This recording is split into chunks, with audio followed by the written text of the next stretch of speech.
लोकाभिरामं रणरङ्गधीरं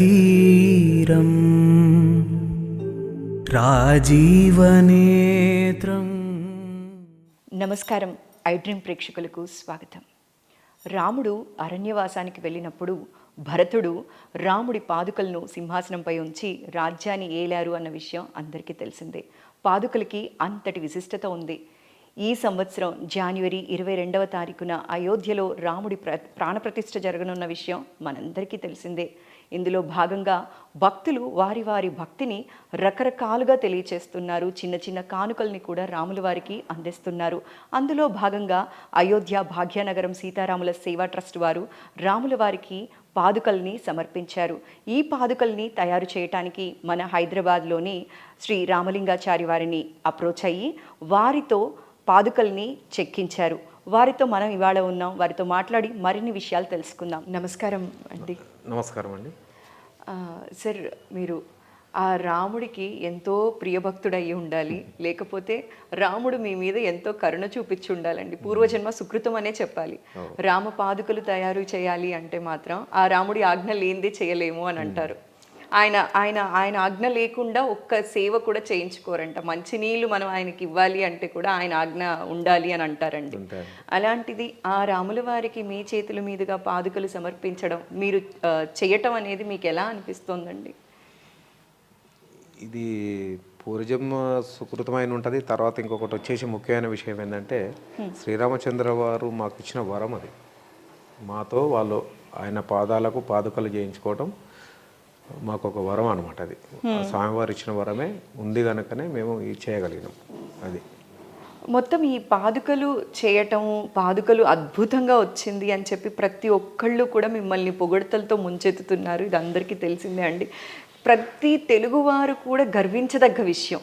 అంత చక్కగా చెక్కారండి. ఎంత బాగుందంటే చూస్తుంటే ఇంక అలా చూస్తూ ఉండాలి అనిపించేలాగా ఉందన్నమాట. దీని వెనుక కష్టం గురించి చెప్పాలంటే మాత్రం అది మీరు మాత్రమే చెప్పాలండి. ఎన్ని రోజులు కష్టపడ్డారు, ఎన్ని సాక్రిఫైజెస్ చేశారు. ఇది పని చేయొచ్చు, ఎంతసేపు అయినా కానీ, ఎన్ని రోజులైనా కానీ, ఎన్ని గంటలు ఎంతో చేయొచ్చు. కాకపోతే ఆ వస్తువును ఈ విధంగా కుదిరించాలి, సంపూర్ణంగా తీసుకురావాలి దీన్ని. ఇది తయారైనాక ఆ దాతలు ఎవరైతే మనకు ఆర్డర్ ఇచ్చిండ్రో ఆ కస్టమర్లకు మనము దీన్ని వాళ్ళు నచ్చేంత వరకు చేయాలి. వాళ్ళకు నచ్చేంత వరకు అంటే కొన్ని సందర్భాలలో కొంతమంది కస్టమర్లు అంటే వీళ్ళే కాకుండా వేరే వాళ్ళు కూడా ఏమంటారంటే వాళ్ళకు వాస్తవం అర్థం కాక ఇది బాగలేదు, ఇది ఇట్లుంటే బాగుంటుంది, అది అట్లుంటే బాగుంటుంది కూడా కొంతమంది చెప్తారు. అటువంటి సందర్భంలో మనం ఏం చేస్తాం అంటే ఇక ఈ పద్ధతిలో ఉంటే దీనికి ఇట్లా కనబడుతుంది, ఈ పద్ధతిలో ఉంటే ఇట్లా కనబడుతుంది, ఈ రెండు కలిపి శాస్త్రోక్తంగా ఉండలేదు, అది ఇలా ఇట్లా ఉంటే శాస్త్రోక్తంగా ఉంటుంది. ఈ శాస్త్రోక్తంగా ఉండాలంటే సూత్రపరంగా ఈ పద్ధతిలో మేము తయారు చేసినాము అని వాళ్ళకు. ఎందుకంటే సబ్జెక్టు కొంతమంది తెలియని వాళ్ళు ఏం చేస్తారంటే మాకు ఇది నచ్చలే అంటారు. అట్లాంటప్పుడు ఏం చేస్తామంటే ఈ వస్తువు కాదు వేరే వస్తువులకు ఏదే కానీ ఇది మాకు నచ్చలేదు, ఇట్లా ఉంటే బాగుంటుంది, ఆడ చూసి వచ్చినాము అది బాగుంది అని అంటారు. చాలామంది కస్టమర్లు రకంగా మాట్లాడతారు. కొంతమంది ఏంటంటే మనకు ఏది తెలియదు, వాళ్ళు చేసే వాళ్ళకు శాస్త్రము సూత్రము రెండు తెలుసు కనుక వాళ్ళు చెప్పిన పద్ధతిలో వాళ్ళు చేసి ఇచ్చేసిండ్రు, దాన్ని తీసుకుపోయి మనం పూజ పెట్టుకోవడమే మన బాధ్యత అన్నట్టు కొంతమంది ఫీలింగ్ ఉంటుంది వాళ్ళకు. కొంతమంది తెలియని వాళ్ళు ఏం చేస్తారంటే అట్లా కాదు గిట్లు ఉండాలంట. వాళ్ళు కొద్దిగా కావాలి మాకు ఇట్లనే ఖచ్చితంగా అన్నప్పుడు మేము అదే టైప్లో చేయవలసి వస్తుంది. చెప్పే కాడికి చెప్పి చూస్తాం. అది పద్ధతి ప్రకారంగా కాదు, ఇదే పద్ధతి ప్రకారంగా. అది శాస్త్రోక్తంగా లేదు, ఇదే శాస్త్రోక్తంగా ఉన్నది. మీరు అందాన్ని చూడకుండా దాని మీద పాలిష్ చూడకుండా అనేది కూడా మేము వచ్చిన కస్టమర్లకు వాళ్ళకు పూర్తిగా అర్థమయ్యేటట్టు కూడా మేము చెప్తాము. అట్లా కొంతమంది వింటారు, కొంతమంది వినరు. అందరూ ఒక మాదిరి ఉండరు కదా, అట్లా కొద్దిగా నడిచిపోతుంటుంది. దీంట్లో తయారు చేసింది మాత్రం మేము ఫస్ట్ ఒకటి వాళ్ళ దగ్గర మనకు ఎవరైతే అయోధ్య భాగ్యనగర్ సీతారామచంద్ర స్వాముల వారి సేవా ట్రస్ట్ వాళ్ళు మనకు ఇది చేయమని మనకు ఆర్డర్ ఇచ్చిండ్రు. హైదరాబాద్ వాళ్ళకు దగ్గర ఉన్నది ఒకటి పాదుకల ఒకటి సెట్ పాతది ఒకటి ఉన్నది వాళ్ళ దగ్గర ఉంటే దాని మీద ఉన్న దీని మీద ఉన్న ముద్రికలకు దాని మీద ఉన్నది తేడా ఉంది. అది ఒక చెంకు చక్రాలు ఒక సూర్యచంద్రులు మాత్రమే ఉండే. దాన్ని బట్టి మనము ఈ విష్ణు సాంప్రదాయం స్వామివారిది శ్రీరామచంద్రులు ఉందని చెప్పేసి మేము మా దగ్గర ఉన్న శిల్పశాస్త్ర గ్రంథాలకించి కొన్ని ఐటమ్స్ బయటికి తీసుకొని ఇది స్వామివారికి మొట్టమొదలు మన పాదుక ఎంత హైట్ పొడుగులో చేయాలి, తర్వాత దాని వెడల్పు ఎంత పెట్టాలి, దాని మీద వచ్చేసి బొమ్మలు ఇంకా వీళ్ళ ఇవి ఉన్నాయి 4 కాక ఇంకా ఎంతవరకు మనం దాని మీద పెట్టగలుగుతాం అందులో ఉన్న ప్లేస్ ప్రకారంగా అని చెప్పేసి దాని మీద అందులో ఉన్న బొమ్మలన్నీ మనం ఒక రఫ్ పేపర్ మీద వేసేసుకొని. అంటే ఇది ఎంత ఉండాలి, ఎంత సైజు ఉండాలి, మొత్తం మీరు సలహా ఇచ్చారా అండి, లేకపోతే శాస్త్రోక్తంగా ఇలా చేయాలి అని చెప్పి ట్రస్ట్ వాళ్ళు చెప్పిన ప్రకారం మీరు చేశారా అండి? ట్రస్ట్ వాళ్ళు మనకు ఓన్లీ ఇవి కావాలని పాదుకలు కావాలని చెప్పిండ్రు. వాళ్ళ దగ్గర ఉన్న పాదుకలను మనం ఫోటో తీసుకున్న తర్వాత దానికంటే ఇంకా ముఖ్యమైన ఇంకా కొన్ని పెడితే బాగుంటుందని చెప్పేసి మేము కూడా కొన్ని వాళ్ళకు సలహా ఇవ్వటం జరిగింది. వాళ్ళు కూడా మేము ఇచ్చే సలహాను అక్కడ ఉన్న వర్క్ను డ్రాయింగ్ను వాళ్ళు కూడా ఆలోచించుకున్న తర్వాత వాళ్ళు కూడా ఓకే అని చెప్పిండ్రు. వాళ్ళు ఓకే అన్నది మేము వేయలేం కదా. వాళ్ళు మనం వేసిన ఫిగర్లు బొమ్మలు మొత్తం చూసుకున్న తర్వాత వాళ్ళు అడిగిండ్రు ఇవి ఖచ్చితంగా ఉండవలసిందేనా, ఇది ఉంటే మరి అంటే నేను ఇది విష్ణు సాంప్రదాయానికి సంబంధించిన బొమ్మలే కనుక ఓకే అవన్నీ పెట్టుకుంటే మనం శాస్త్రోక్తంగా అంతా సెట్ కుదురుతుంది, మనకి ఇబ్బంది లేదని నేను చెప్పినాక వాళ్ళు అంతా విన్నారు. మ్యాటర్ అంతా విన్న తర్వాతనే వాళ్ళు సరే బాగానే ఉంది చేయండి అన్న. వాళ్ళు నచ్చంది మనం ఏం చేయం, వాళ్ళకి నచ్చింది. ఎందుకంటే చేయించుకున్న వాళ్ళ ఉద్దేశం ఎట్లుంటే మేము కూడా అదే పద్ధతి ప్రకారం తయారు చేసి చేయవలసి వస్తుంది.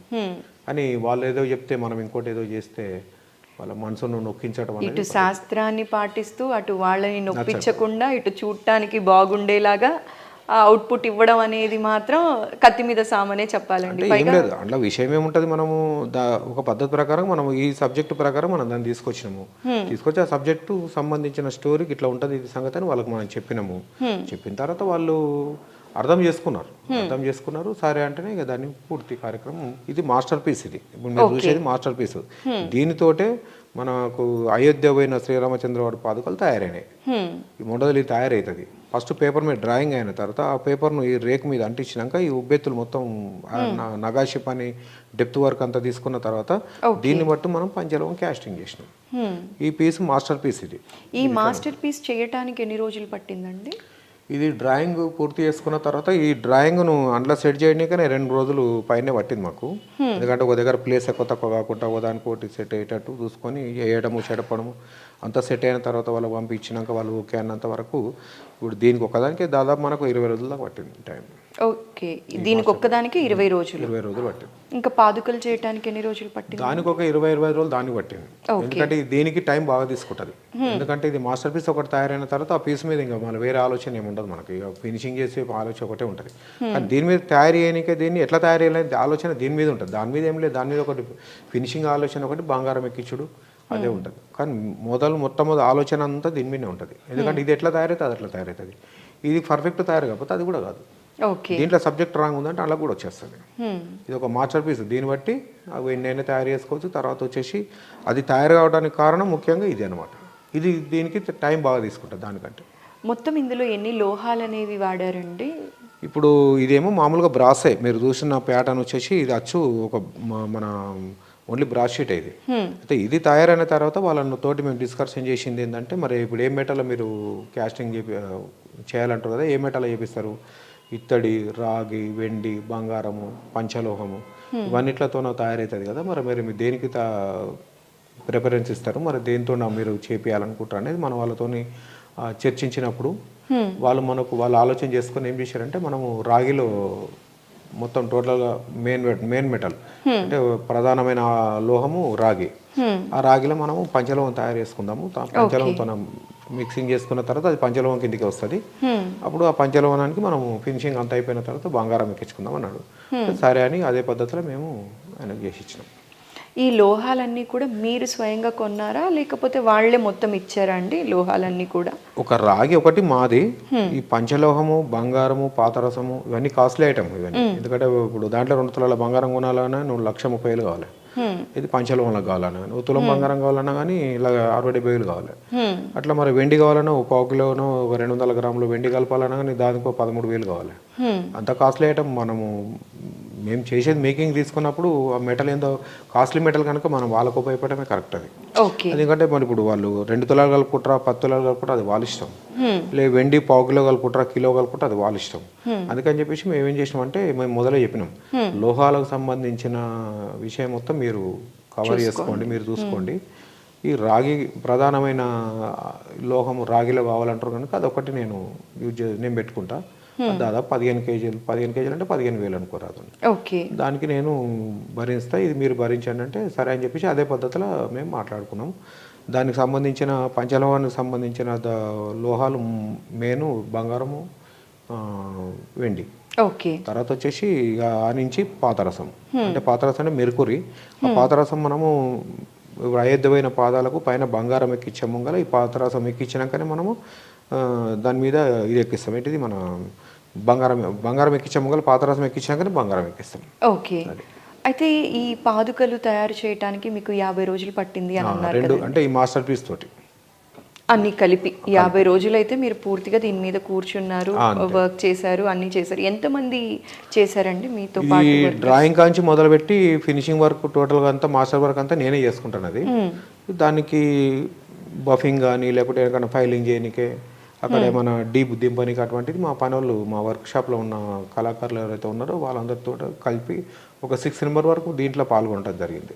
ఓకే. ఒక 6 మంది కళాకారులము ఈ టోటల్గా తయారైపోయేట వరకు 6 మంది కళాకారులు అందులో పాల్గొన్నారు. అయితే ఈ 50 రోజులు కూడా మిగతా పనులన్నీ పక్కన పెట్టి ఓన్లీ దీని మీద మాత్రమే కూర్చున్నారు, అవి కూడా బ్యాలెన్స్ చేస్తూ చేశారండి? అంటే ఇప్పుడు ఒక వర్క్ జరిగేటప్పుడు అందరూ ఉండవలసి వస్తుంది, ఒక వర్క్ జరిగేటప్పుడు ఎవరితో లేని ఒక్కనే చేయవలసి వస్తుంది, లేదా ఇంకో 2 చేతి కింద ఉండవలసి వస్తుంది. అట్లా కొన్ని పనులు వేరే పనులు చేసినాము, ఇది చేసుకుంటా కూడా వేరే పనులు చేసినాము. కాకపోతే కొన్ని సందర్భాలలో 5-6 మంది కూడా అవసరం. ఓకే. కొన్ని సందర్భాల్లో అవసరం ఉండదు.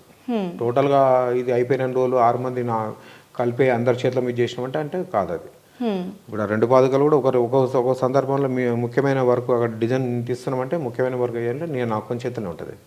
మిగతా వర్క్ ఏమైనా మామూలు వర్క్ ఉన్నప్పుడు పక్క వాళ్ళను మనం తీసుకుంటాం చేతి కిందకి, ఆ టైప్లో నడుస్తుంది. దీనికి ఇది మీకు లోహాలన్నీ కూడా మనకి ట్రస్ట్ వాళ్ళు ఇచ్చినప్పటికీ కూడా ఇది మీరు సేవా కార్యక్రమం లాగే చేశారా అండి? 50 రోజులు కూడా ఇది చెక్కినందుకు కానీ చేసినందుకు కానీ, లేకపోతే వాళ్ళు మీకు ఏమన్నా ఆఫర్ చేశారా? సేవా కార్యక్రమం అంటే వాళ్ళు లోహాలు ఇచ్చినాక మేము సేవా కార్యక్రమం చేసినామంటే దానికి ఖరీదు తీసుకోకపోతే సేవా కార్యక్రమం అవుతుంది. వాళ్ళ దగ్గర మేము 65,000 తీసుకున్న తర్వాత సేవా కార్యక్రమం కాదు, అది డబ్బులు తీసుకొని చేసి ఇచ్చినట్టే. కాకపోతే ఏంటంటే దాన్ని కాస్ట్లో చాలా తక్కువ తీసుకున్నాం, చాలా తక్కువ తీసుకున్నాము. ఒకటి ఏంటంటే ముఖ్యమైన విషయము, భారతదేశంలోనే కాకుండా ప్రపంచ దేశాలలో కూడా ఈ జనవరి 22 తారీఖు నాడు పేరు ప్రతిష్టలు చెందుతున్న భారతదేశంలో మనకు అయోధ్యల నిర్మాణం జరుపుకున్న రాములవారి దేవస్థానం ప్రతిష్టాపన జరుగుతుంది కనుక అంత పెద్ద దేవస్థానానికి నేను నా చేతులు ఉంటా, మన పనులతోటి, మన తెలుగు రాష్ట్రాలతోటి, మన హైదరాబాదు, మా బోయినపల్లిలా ఇవందరికీ అదృష్టం చేసుకొని ఈ కార్యక్రమం పుణ్య కార్యక్రమం చేస్తున్నాం కనుక అదృష్టంతో. కాబట్టి ఎందుకంటే డబ్బు డిమాండ్ చేయదలుచుకోలేము మనం. మొట్టమొదటి ఆర్డర్ మనకి ఇస్తే మన చేతికుంటే చేసి ఆడిస్తే అదే మనకు ఆనందం, అదే స్వామివారికి మనం చేయదగ్గ సేవ. అది ఆ కీర్తి అనేది మనకు ఒకటి దక్కుతే ఆ కీర్తి ఎంబడి అన్ని ఉంటాయి మనకి. మొదలు మనసు అనేది సంతోషం ఉన్నప్పుడే డబ్బు కూడా లెక్క కాదు. ఈ పని చేసుకున్న వాళ్ళు వేరే ఇంకో పని చేసుకున్నా మనం డబ్బు సంపాదించుకుంటాం, కానీ ఈ పని రావాలంటే రాదు కదా మనం. అవునండి. అందుగురించి చెప్పేసి మేము డబ్బు గురించి ప్రాధాన్యత ఇవ్వలేదు. పాదుకలు మన చేతుకుంటా తయారు చేయాలనే ప్రయత్నంలోనే అదృష్టం కొద్దీ స్వామివారి ఒక వరం ఇచ్చినట్టు అదృష్టం కొద్దీ మనకు వచ్చింది కనుక దీన్ని ఎంతవరకు అయితే అంతవరకు సంపూర్ణంగా పర్ఫెక్ట్గా చేసేయాలనేది ఆలోచన మనకు. టైం తీసుకొని చేసిన. అయితే మీరు ఇది ఎలా అనుకున్నారో అంతే పర్ఫెక్ట్గా చేశారు, చూస్తే కూడా తెలిసిపోతుంది పాదుకలు అంత చక్కగా వచ్చాయండి. దీని తర్వాత ఇవి చూసిన తర్వాత ఇంకేమన్నా కొత్త ఆర్డర్స్ వచ్చాయా అండి? ఒకటి ఇంకా చాలా మంది దేవుడికి సంబంధించినవి ఇవ్వాలి అని చెప్పి డొనేట్ చేయాలి అని అనుకునే వాళ్ళు బోలెడంత మంది ఉన్నారు. అలాంటివి మీకు ఏమన్నా ఎక్స్క్లూజివ్గా వచ్చాయా అండి? ఇప్పుడు చేసే ఫస్ట్ ఈ పాదుకల కంటే ముందు ఇంకో వేరే పాదుకలు చేసినాం. ఇప్పుడు ఈ అచ్చు కంటే ముందు ఇంకొకటి తయారైంది. అది అక్టోబర్ 26 తారీఖు నాడు 27 తారీఖు నాడు మా దగ్గర తీసుకుపోయారు. 27 అక్టోబర్లో ఆర్డర్ ఇచ్చింది. అది ఒక 1 వీక్లో చేసినాం. అయితే అది ఇంత పెద్ద పని కాదు, ఇంత థిక్నెస్ కాదు, ఇంత వెయిట్ ఉండదు. అది ఒక 3 కేజీలు మాత్రమే ఉంటుంది. అది షీట్లో బాక్స్ టైప్ తయారు చేసినాం, చేసి దానికి బంగారం నీరెక్కిచ్చినాం. దీనికేం బంగారం పన్ని, అంటే దీనికి డైరెక్ట్ బంగారమే పేపర్లు ఎక్కిచ్చినాం. దానికేమో ఓన్లీ వాటర్లో ముంచి తీసింది. అది అయితే అది అక్టోబర్ 28 తారీఖు నాడు మనకు శ్రీకాకుళం నుంచి పాదయాత్ర బయలుదేరింది. అది అది ఇప్పుడు ఈ 14 తారీఖు నాడే ఏమో 5 ముడతాయి. అవి పాదయాత్రలు ఉన్నాయి, 5 ముడతాయి అనమాట. అది 2 నెలల 15 రోజులు ఏమో టైం వాళ్ళది అక్కడ పోవటానికి ప్లాన్ వేసుకుని మొత్తం వాళ్ళు. ఓకే. అది వెళ్ళిపోయిన తర్వాత వీళ్ళు నెక్స్ట్ మళ్ళీ ఈపీఎస్ ఇచ్చారు. అది చూసిన తర్వాత ఈ ఆర్డర్ మాకు ఇచ్చిండ్రు.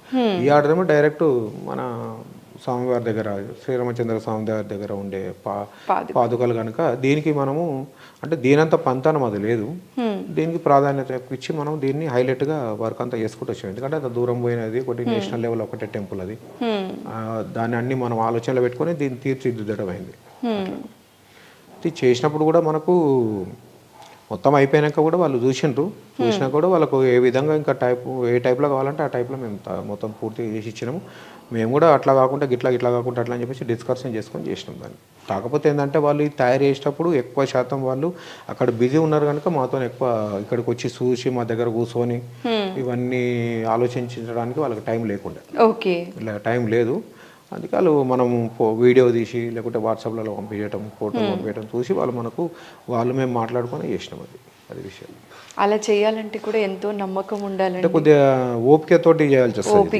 ఎందుకంటే తొందర చేసి పక్క పట్టేసి మళ్ళీ వేరే పని చేసుకుందాం అన్నటానికి ఆడ అంత తొందరపడి చేయడానికి ఇది అవకాశం లేదు.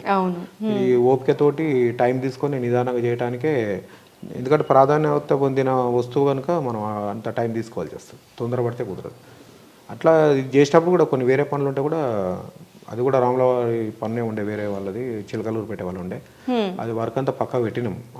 వాళ్ళు కూడా ఏమన్నారంటే మొన్న వచ్చిండ్రు వర్క్ సంక్రాంతి పండుగకి ఇస్తున్నారు కదా ఇంకా మాకు ఇవ్వలేదు అంటే, ఇట్లా సంగతి ఇది సంగతి ఇట్లా మన అయోధ్య పని ఇట్లా ఉంటే ఇట్లా సంగతి అంటే, సరే పెద్ద రాముల వారి పని జరుగుతుంది కనుక చిన్న రాముల వారి పని కొంచెం స్లో అయింది, పర్వాలేదు మేము ఓకే పడతాము, ఏదైనా రాముల వారిదే కదా మేము ఓకే పడతాము, సరే ఇంకో 15 రోజులు లేట్ అవుతుంది అంటున్నాం కదా, అదే టైంకి తీసుకుంటాను అని చెప్పి వాళ్ళు మన దగ్గరకు వచ్చి కూడా చెప్పిపోయారు. అయితే ఇప్పుడు రాముల వారికి వేరే వాళ్ళు విల్లు సమర్పించాలనుకుంటున్నారు, ఆ విల్లు కూడా మీరే తయారు చేస్తున్నారు.